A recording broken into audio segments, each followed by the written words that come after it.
Assalamualaikum warahmatullahi wabarakatuh. Perkenalkan, nama saya Saidatul Karimah, NPM 30617240112 dari Program Studi Pendidikan Biologi STKIP PGRI Banjarmasin. Video ini dibuat untuk tugas taksonomi tumbuhan rendah. Hari ini kita akan membahas tentang lumut daun yang meliputi dari ciri-ciri lumut daun, siklus hidupnya, habitat, dan manfaat lumut daun. Lumut daun atau Bryopsida atau musci adalah anggota tumbuhan tidak berpembuluh dan tumbuhan berspora yang termasuk dalam superdivisi tumbuhan lumut atau Bryophyta. Disebut lumut sejati karena bentuk tubuhnya seperti tumbuhan kecil yang memiliki bagian akar atau rhizoid, batang, dan daun. Lumut ini merupakan kelompok lumut terbanyak, yaitu sekitar 10.000 spesies. Berikutnya kita masuk pada ciri-ciri dari lumut daun. Ciri-ciri lumut daun yang pertama, hidup secara berkoloni. Yang kedua, ukurannya kecil, paling besar 2 cm. Yang ketiga, warnanya hijau dan dapat melakukan fotosintesis. Yang keempat, pada tubuh lumut dapat dibedakan antara sporopit dan gametofitnya. Yang kelima, gamet-gametnya dapat berkembang dalam suatu struktur yang disebut gametangium. 6. Gametofitnya lebih dominan daripada sporopitnya. 7. Peralihan dari talopita dan kormopita. Yang kedelapan, lumut belum memiliki berkas pembuluh sejati dan tidak dapat dibedakan menjadi xilem dan floem. 9. Mempunyai akar rhizoid yang berarti akar semu. 10. Mengalami metagenesis. 11. Bersifat multiseluler. 12. Dinding sel pada tumbuhan lumut tersusun atas selulosa. 13. Sel pada tumbuhan lumut bersifat eukariotik. 14. Daunnya tersusun atas selapis oleh lapisan lilin. 15. Tumbuhan lumut berkembang biak dengan spora. 16. Pertumbuhan batangnya bersifat primer. Berikut ini adalah gambar struktur lumut daun dan bagian-bagiannya.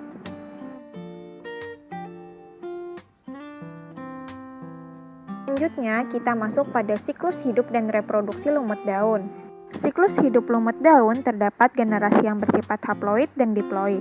Generasi haploid disebut generasi gametofit. Generasi gametofit terbagi jadi gametofit jantan dan betina. Pada gametofit jantan, terdapat anterozoid yang dihasilkan oleh antheridium yang terletak di ujung batang berdaun. Sedangkan pada betina memiliki oovom yang dihasilkan oleh archegonium yang terletak di ujung batang berdaun juga. Reproduksi seksual terjadi jika fertilisasi antara anterozoid dan oovom. Anterozoid berenang menuju oovom diperantarai air hujan. Hasil fertilisasi berupa zigot diploid.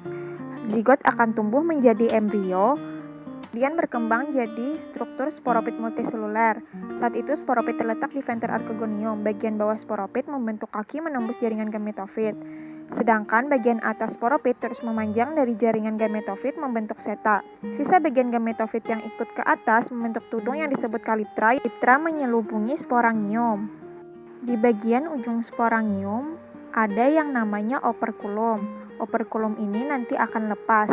Dalam kapsul ada sel induk spora mengalami meiosis menjadi spora. Spora akan dikeluarkan ketika operkulum sudah lepas. Spora yang jatuh ke habitat yang cocok akan tumbuh menjadi protonema, berupa filamen atau benang bercabang-cabang. Beberapa sel dari protonema akan tumbuh menjadi gametofit kembali. Berikut ini adalah bagian dari siklus hidup lumut daun. Siklus hidup lumut daun jika dituliskan dalam bagan dimulai dari spora. Spora bersifat haploid. Spora yang jatuh di habitat yang cocok akan tumbuh menjadi protonema. Beberapa sel protonema akan tumbuh menjadi tumbuhan lumut daun dewasa. Lumut daun dewasa memiliki organ reproduksi seksual. Ada antheridium sebagai jantan dan archegonium sebagai betina. Antheridium menghasilkan anterozoid, sedangkan archegonium menghasilkan oovom. Sampai sini adalah fase gametofit atau generasi penghasil gamet, yaitu anterozoid dan oovom yang mana jumlah kromosomnya haploid.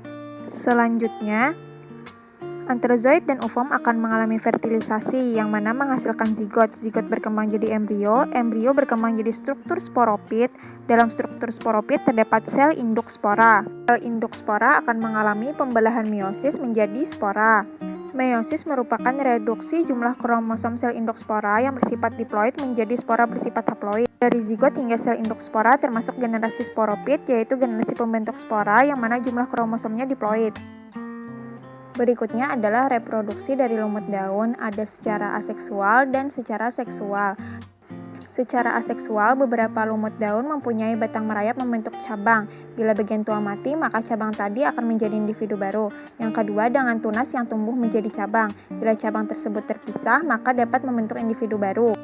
Yang ketiga, pembentukan stolon dari pangkal batang. Yang keempat, protonema dapat membentuk beberapa tunas kemudian tumbuh menjadi lumut daun. Yang kelima, melalui pembentukan umbi atau tuber.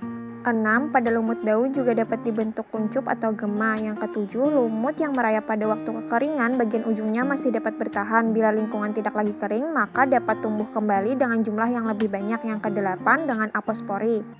Selanjutnya, secara seksual.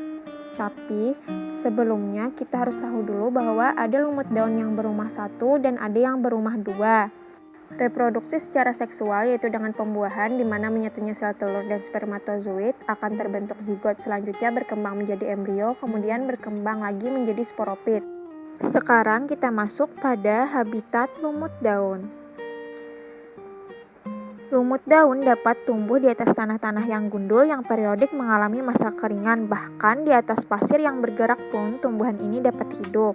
Lumut daun ini juga dapat kita temukan di antara rumput-rumput, di atas cadas, pada batang-batang dan cabang-cabang, bahkan ada yang pada daun-daun pohon-pohon, di rawa-rawa tetapi jarang di dalam air. Lumut daun atau lumut sejati dapat ditemukan di daerah kutub, tropis, atau gurun.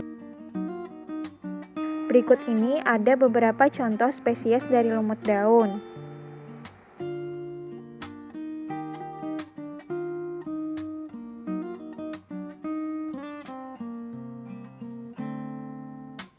Yang terakhir, manfaat atau kegunaan dari lumut daun, yaitu bisa meningkatkan kelembapan tanah sehingga tanah cocok untuk pertanian, melindungi tumbuhan vegetasi perintis, menjadi antiseptik, obat hepatitis, dan obat penyakit kulit.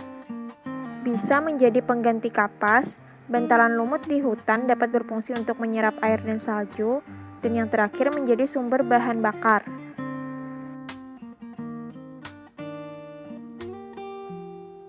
Sekian dulu pemaparan materi dari saya.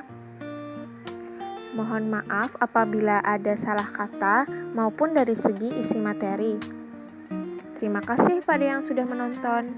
Akhirul kalam, wassalamualaikum warahmatullahi wabarakatuh.